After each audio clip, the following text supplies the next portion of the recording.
Si votre vie est un désastre, c'est parce que vos pensées sont un désastre. Et si vous voulez avoir une meilleure vie, il faut que vous ayez de meilleures pensées. Restez avec nous dans Jouissez de votre vie.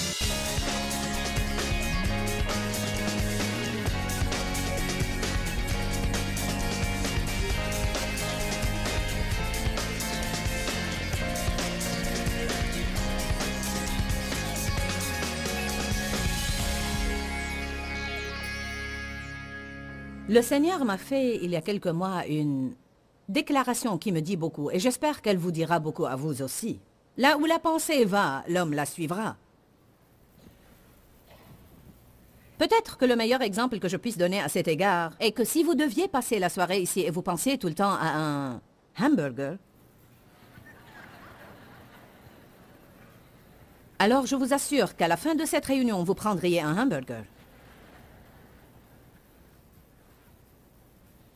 Même si le bon sens vous dit de ne pas manger un hamburger et d'aller tout de suite au lit. Si vous pensez à ce hamburger assez longtemps, vous en mangeriez un. Qui comprend cela? Ce même principe s'applique dans tous les domaines de votre vie. Là où la pensée va, l'homme la suivra. La Bible dit, si nous marchons dans la chair, c'est parce que nous sommes préoccupés par les choses charnelles. Si nous marchons dans l'esprit, c'est parce que nous sommes préoccupés par les choses spirituelles. Nous avons une vie extérieure, ainsi qu'une vie intérieure.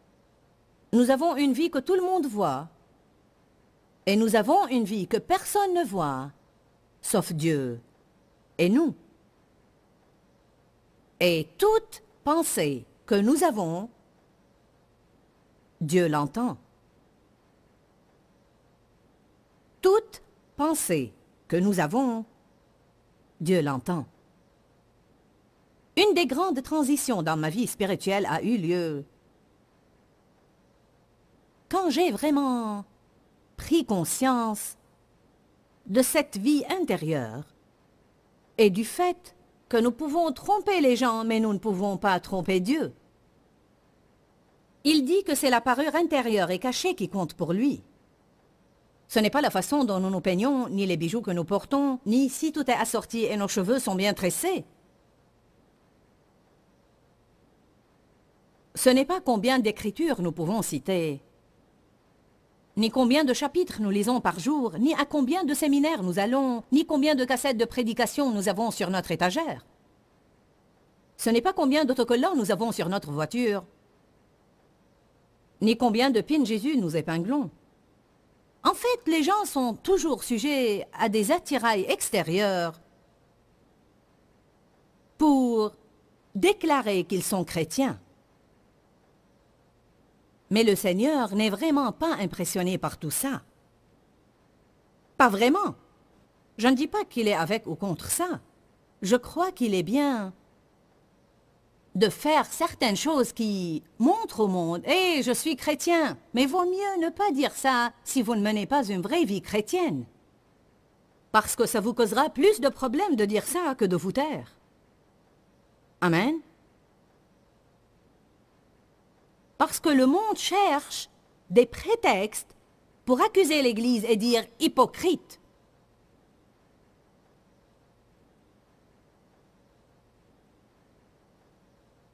Mais Dieu serait vraiment impressionné si notre vie intérieure était juste. Dieu n'est pas intéressé par ce que nous faisons, mais par les motifs pour lesquels nous le faisons. Saviez-vous cela? Il est beaucoup plus intéressé à la raison pour laquelle nous faisons toutes les choses. Vous savez que vous pouvez donner à quelqu'un quelque chose de très beau, mais avec un motif minable. En fait, vous pouvez donner pour obtenir.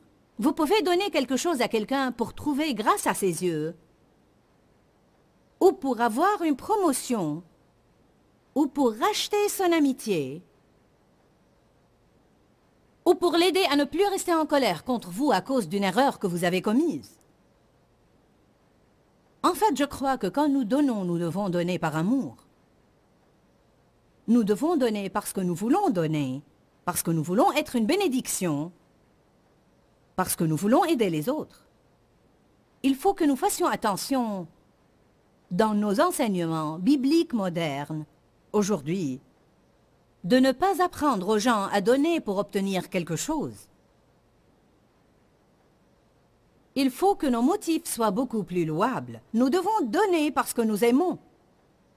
Nous devons donner vu ce que Jésus a fait pour nous parce qu'il nous a demandé d'aimer, parce que c'est un principe dans la parole.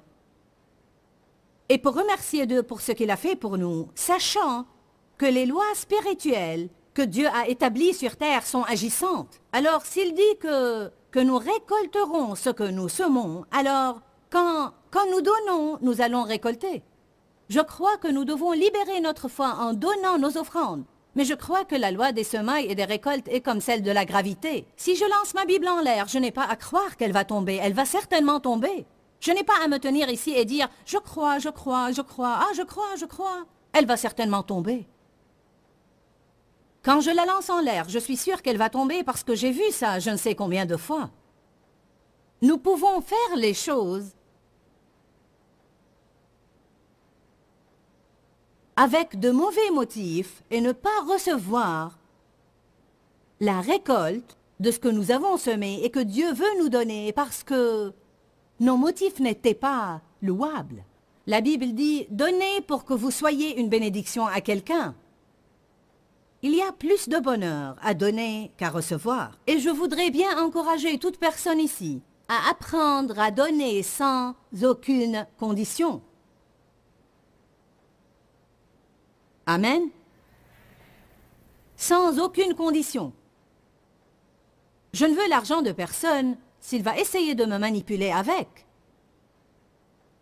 Peu importe combien d'argent vous offrez pour ce ministère, si vous dites « Je ferai cela à condition que vous fassiez ceci et cela », je répondrai « Laisse tomber ». Amen. Il faut que nos motifs soient louables. Notre vie intérieure, c'est nos pensées, nos attitudes et nos motifs. Si vous voulez qu'une église pleine de croyants se taise, parlez-leur alors de la vie intérieure. Vous savez quoi? Nous mettons toutes sortes de masques. Béni soit Dieu. Ah, ma sœur, je t'aime de l'amour du Seigneur.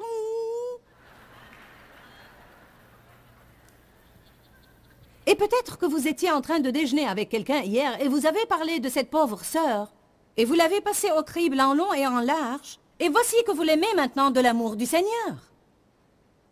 Je m'en doute fort. Vous savez ce que je crois que Dieu est en train de faire? Je crois qu'il fait... J'ai une odeur nauséabonde dans les narines. Parce que s'il y a quelque chose que Dieu cherche, c'est quelque chose de vrai. Alors nous devons faire attention à tout ce qui concerne notre vie intérieure. Nos pensées sont étroitement liées à notre vie intérieure. Votre vie extérieure, c'est votre réputation devant les gens, et votre vie intérieure est votre réputation devant Dieu. Beaucoup de gens échangent leur bonne réputation devant Dieu contre une bonne réputation devant les gens. Ce n'est pas étonnant que la Bible ait dit que Jésus s'anéantit lui-même, se vida de lui-même. L'apôtre Paul a dit dans Galates 1, verset 10, « Si je plaisais encore aux hommes, je ne serais plus maintenant serviteur de Jésus-Christ. » Il disait, « Si j'avais essayé de gagner l'approbation des autres, ils m'auraient dominé et contrôlé de telle façon que j'aurais manqué l'appel de Dieu sur ma vie. » Essayer de gagner l'approbation des autres nous fait mener une vie contrefaite. Nous devons apprendre à avoir une bonne réputation devant Dieu plutôt que devant les gens. Miséricorde, miséricorde. Nos pensées ont besoin de miséricorde. Je vais prendre mon temps pour poser les plus solides fondations que j'ai jamais posées sur comment nous pouvons mettre de l'ordre dans nos pensées pour que nos paroles soient organisées et pour que notre vie soit organisée. Car c'est de l'abondance du cœur que la bouche parle, et ce que vous dites, c'est ce que vous finirez par avoir. Alors nous devons prendre nos problèmes à la racine. Si souvent, ce sont nos pensées qui sont à l'origine de nos problèmes. Avez-vous jamais remarqué que tôt le matin, avant que vous ne soyez bien réveillé, il y a une guerre qui se déroule dans vos pensées? Parce que l'ennemi commence à vous attaquer même avant que vous n'ouvriez les yeux. Et il essaye de vous remplir la tête de choses négatives. Je viens de lire l'histoire d'un certain homme qui menait une vie misérable. Il a entendu quelqu'un parler de ce principe, et puis il a décidé de le mettre en pratique. Le principe consistait à s'allonger tous les matins et avant de se lever, d'imaginer un bloc-notes et de mentionner sur ce bloc-notes chaque matin 10 choses pour lesquelles il était vraiment reconnaissant. Alors il a commencé à faire ça chaque matin et sa vie a entièrement changé. Vous savez pourquoi? Parce qu'il commençait sa journée avec des pensées positives. La façon dont vous commencez votre journée est la façon dont vous passerez la journée. Le diable sait très bien cela et c'est pourquoi il s'efforce d'attaquer et de troubler nos pensées très tôt le matin. Amen. L'ennemi n'essaie-t-il pas de vous exaspérer le matin et de vous contrarier dans l'embouteillage ou de faire quoi que ce soit pour vous troubler les pensées avant que le jour ne commence? La pensée est le champ de bataille. C'est là où le diable fait la guerre contre vous. Si vous n'apprenez pas à penser de la façon dont Dieu veut que vous pensiez, à choisir vos propres pensées et non pas à accepter n'importe quelle pensée qui vous vient à la tête, vous ne remporterez jamais la victoire. Beaucoup de gens s'approchent de l'autel, font leurs prières et ils sont sincères, ils veulent vivre pour Dieu. C'est ce qu'ils désirent vraiment. Mais ils ne changent jamais leurs pensées. Si vous ne changez pas vos pensées, votre vie ne changera jamais. Dites à celui qui est à côté de vous, si tu ne changes pas tes pensées, ta vie ne changera jamais. Si vous êtes maintenant assis devant vos télés et vous êtes seul chez vous, dites à haute voix, si je ne change pas mes pensées, ma vie ne changera jamais. Disons-le ensemble, si je ne change pas mes pensées, c'est la vérité. Dites maintenant, là où la pensée va, l'homme la suivra. Alléluia. Très bien. Viens, Sandy, s'il te plaît. Je vais faire la pensée et toi l'homme. Nous allons vous montrer ce qui arrive, d'accord?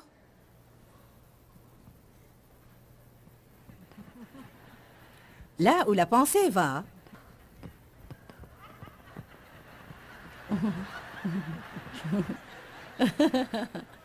c'est clair pour vous? Amen? Là où la pensée va, l'homme la suivra. Ce message est intitulé « Une maison faite de pensées ». Nous vivons dans des maisons faites de pensées. Notre maison représente notre vie. Beaucoup de fois, nous n'aimons pas notre vie. Mais si souvent nous faisons notre propre vie de nos propres pensées, vous pouvez mener une mauvaise vie si vous avez de mauvaises pensées.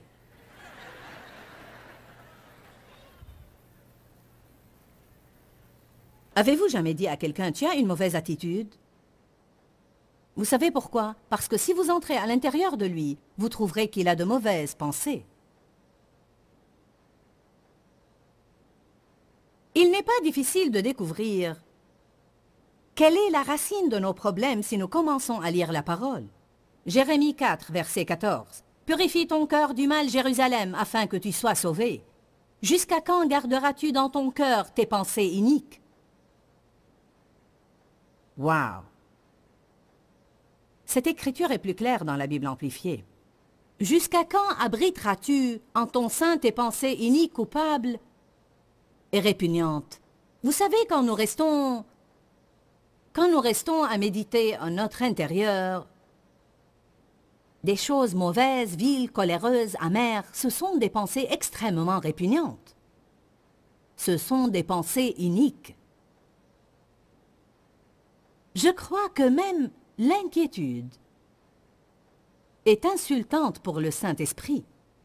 Car quand nous nous inquiétons, nous disons « Tu ne vas pas prendre soin de moi ». Je ne peux pas m'empêcher de m'inquiéter. Satan est en train de vous mentir. Nous pouvons nous empêcher de nous inquiéter, sinon la Bible ne nous aurait pas dit cela. Tout ce que la Bible nous défend de faire, nous pouvons ne pas le faire. Nous devons nous attacher à Dieu assez longtemps pour recevoir les révélations qu'il veut nous donner. Ceci n'est pas difficile. Je me rappelle que quand j'ai commencé à marcher avec le Seigneur et à étudier la parole de Dieu, j'étais une femme très anxieuse. Je me souciais de tout et je voulais également tout comprendre. Absolument tout. Je voulais que tout soit bien organisé dans mes pensées. J'ai commencé à lire des écritures sur le fait de renverser les raisonnements et à entendre des messages comme vous faites aujourd'hui. Certains prédicateurs venaient enseigner sur le fait de renverser les raisonnements et toute hauteur qui s'élève contre la connaissance de Dieu. C'est une écriture que je vais citer ce week-end. Déchargez-vous sur lui de vos soucis, ne vous inquiétez pas. Je faisais de mon mieux. Une mauvaise pensée me venait à l'esprit et je disais « Non, je ne vais pas penser comme ça ». Et après 2 secondes, la même pensée revenait « Non, je ne vais pas penser comme ça ». Et elle revenait. Et elle revenait et revenait. Et je vous dis la vérité, le soir, je me sentais complètement épuisée. Et cela à force d'avoir lutté toute la journée. Si votre vie est vraiment un désastre, alors vos pensées aussi sont un désastre. Croyez-moi, vous pouvez admettre cela maintenant. Si votre vie est un désastre, c'est parce que vos pensées sont un désastre. Et votre vie ne sera jamais organisée à moins que vos pensées ne deviennent organisées. Vous qui êtes assis devant vos écrans de télé, ne croyez pas que je vous ai oublié, je parlais avec vous aussi. En fait, j'ai dit, si votre vie est un désastre, c'est parce que vos pensées sont un désastre. Et si vous voulez avoir une meilleure vie, il faut que vous ayez de meilleures pensées. Amen.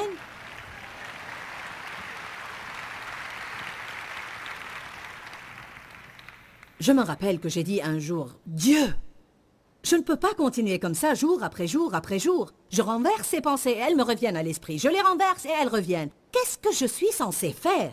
Il a dit, « C'est très simple. » J'ai dit, « Oui, c'est très simple. » Mais que faire?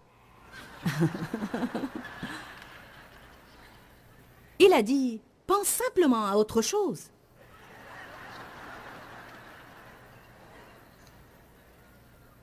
Si tu penses à quelque chose de positif, alors tout ce qui est négatif ne trouvera pas de place dans tes pensées.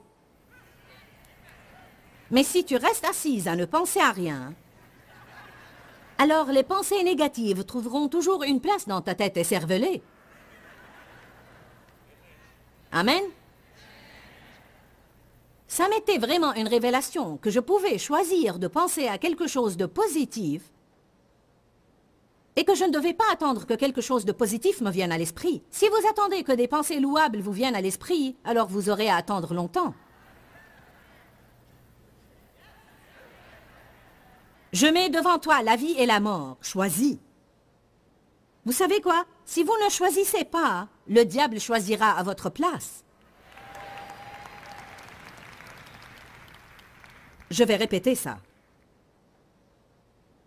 La Bible dit, je mets devant toi la vie et la mort. Choisis la vie. Si nous ne choisissons pas la vie, le diable choisira la mort à notre place. Que dit l'ennemi à propos du fait de renverser les démons? Quand vous chassez un esprit impur, et vous balayez la maison d'où il est sorti, mais vous la laissez vide, cet esprit non seulement reviendra, mais il amènera cet autre esprit plus méchant que lui.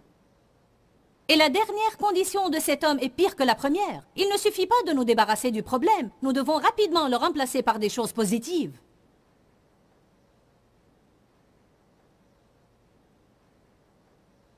C'est comme lorsque Dieu m'a appris à propos du fait d'être négative. Je disais des choses négatives et il m'a appris à ne pas être négative. Et il a dit que si je disais des choses positives, il changerait ma vie. Ou si j'arrêtais de penser négativement, il changerait ma vie. Et après un moment, je dis, Seigneur, j'ai arrêté d'être négative et je ne dis plus des choses négatives, mais rien n'a changé. Il a dit, non, tu as arrêté de faire ce qui est faux, mais tu n'as pas encore commencé à faire ce qui est juste. Je ne disais pas des choses négatives, mais je ne disais rien. Je devais commencer à dire ce qui est juste. Alors il ne suffit pas de renverser les mauvaises pensées, il faut les remplacer par de bonnes pensées. Combien d'entre vous sont mariés avec des personnes qui ont quelques défauts? Vous savez, un ou deux petits défauts, quelque chose de la sorte. Combien d'entre vous savent qu'il est tentant de méditer sur ce qui vous exaspère? Et tout ce à quoi nous pensons, c'est ce que nous magnifions. En fait, le mot magnifier signifie rendre plus gros que toute autre chose.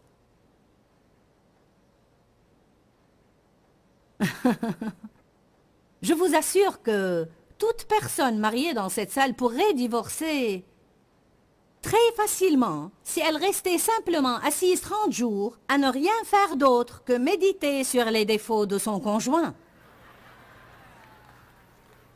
Si vous voulez vous retrouver au tribunal de grande instance, c'est la façon garantie d'y arriver.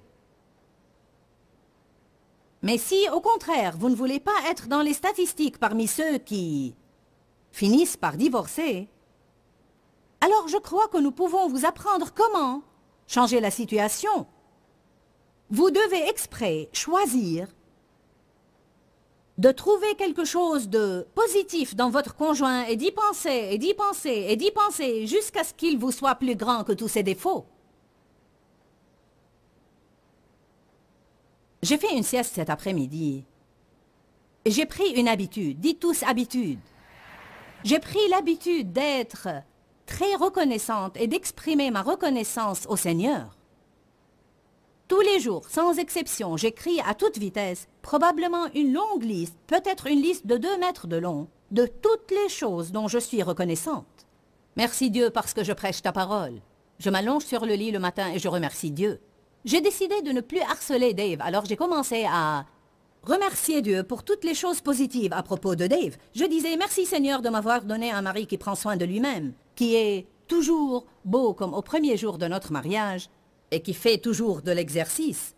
Dave s'occupe de son apparence et j'apprécie beaucoup cela en lui.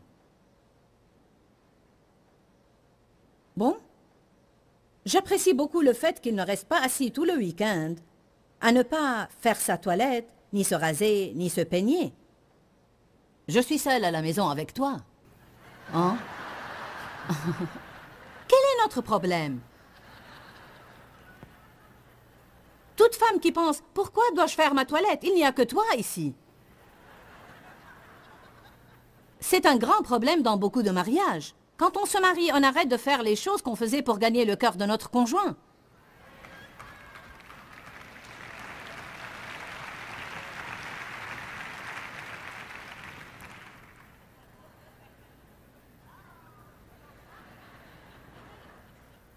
Ce que vous devez faire, c'est vous habiller et prendre soin de vous-même et parler à cette personne juste comme vous le faisiez quand vous sortiez ensemble. Les choses sont différentes maintenant. J'ai découvert certaines choses. Lui aussi a découvert certaines choses à propos de vous.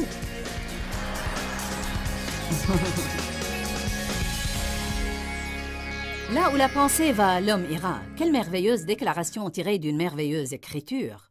Comment l'homme pense et à quoi il pense, c'est ce à quoi il aboutira. Je crois que parfois, soit nous ne savons pas combien la pensée est importante, soit nous le savons et nous l'oublions et nous avons besoin de nous rappeler toujours de l'importance des pensées. Pour clore cette émission, je voudrais juste vous dire un mot d'encouragement. Il y a plein de choses que je peux dire à propos de la pensée. Mais aujourd'hui, je voudrais vous encourager à croire toujours le meilleur dans chaque personne et à croire le meilleur dans toute situation également.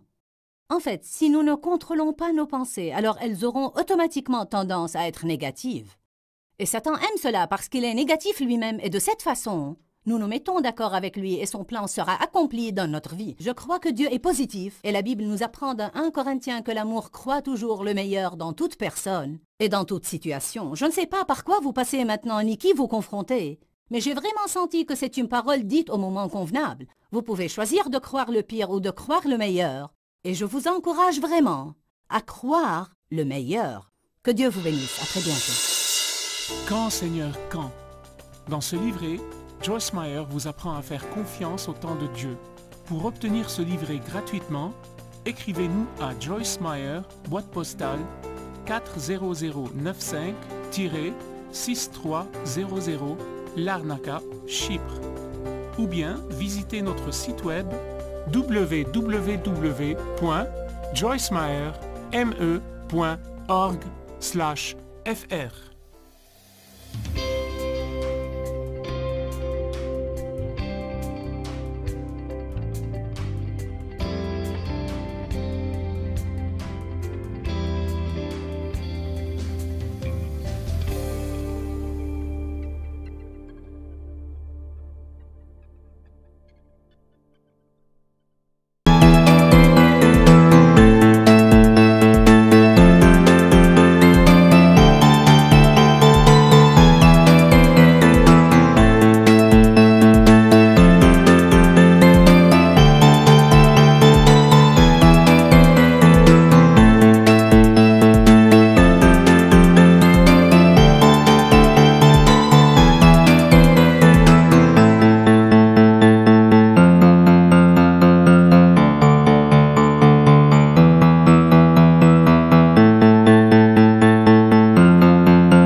hiu hiu chưa hè mùa lụt nước lũ bắt